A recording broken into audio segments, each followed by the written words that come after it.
5 דברים שלמדתי כנכה והייתי רוצה שיגידו לי בשיקום. אהלן, אני נועם גז, נכה צה"ל מזה 6 שנים, קטוע יד שמאל, עיוור עין ימין, התפוצץ לי רימון ביד באימון ביחידת רוכב שמיים, ואני עברתי שיקום בדיוק כמוך. הסרטון הזה מיועד לכל אדם שנמצא בשיקום. אם אתה רוצה לקפוץ לנקסט לבל בשיקום שלך, הסרטון הזה הוא בשבילך. והסרטון הזה בוודאי מיועד לכל הנשים שצופות בי. אני כל כך מצטער שאני אומר את כל הסרטון הזה בגוף זכר, אבל אני חושב עלייך נשמה. 5 דברים שהלוואי והיו אומרים לי בשיקום. בואו נתחיל. 1. תדמיינו שיש פה אצבע. שחרר מלהתרכז רק בעצמך. אוקיי, זה קשה.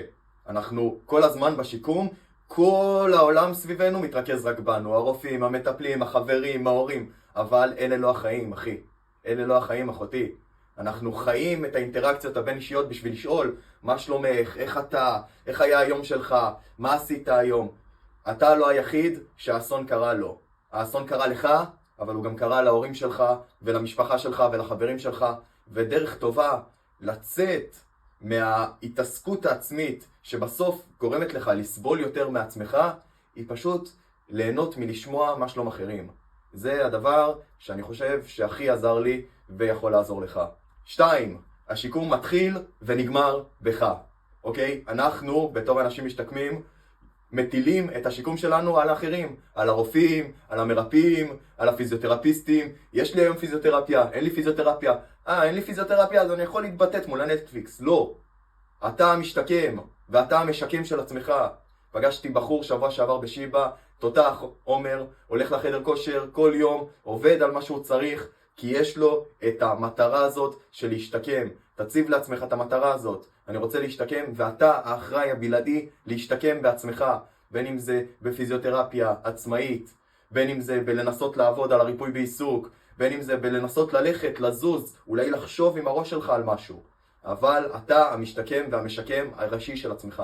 3. מהות השיקום הוא לחזור לחיים, והחיים שלך מחוץ לבית חולים. אוקיי, זה קשה, כי אנחנו המון זמן בבית חולים, והבית חולים פתאום נהיה אזור הנוח שלנו והחיים שלנו, ולצאת החוצה, לחזור לחיים שלנו, בתור אדם שונה, פיזית ונפשית, זה קשה, אבל זו מהות השיקום.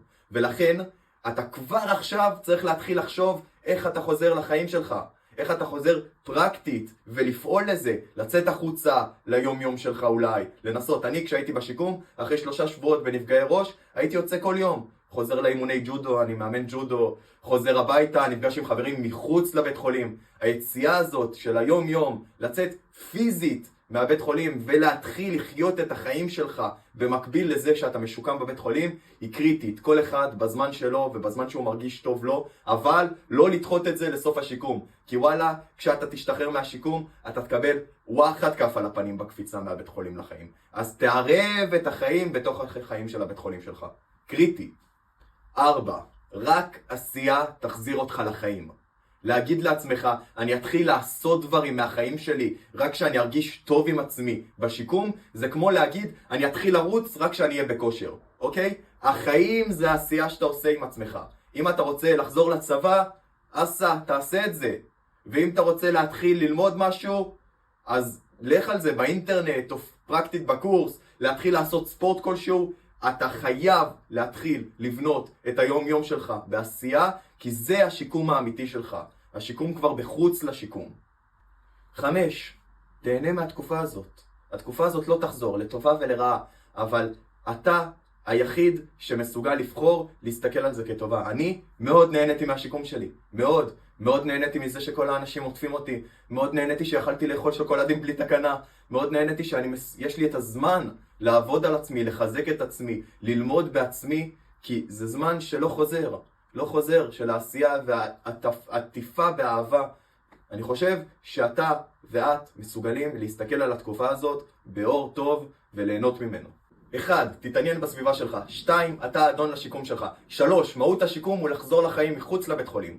4. העשייה היא מה שתיצור לך את השיקום הטוב ביותר. 5. תהנה מהתקופה הזאת. אלה 5 הנקודות שלי עשו טוב. אם אתה רוצים לדבר איתי, אני מצרף את הוואטסאפ במרחב הזה למטה של הסרטון. אתם מוזמנים לכתוב לי. אם אתם חברים של אנשים, של סביבה שנפגעה במלחמה המטורללת הזאת, אז אתם יכולים לשלוח להם את הסרטון הזה, הלוואי ואני אצליח לעזור לכמה שיותר אנשים ליצור את השיקום האופטימלי שלכם. אני פה בשביל לעזור לכם. בהצלחה, כפרות.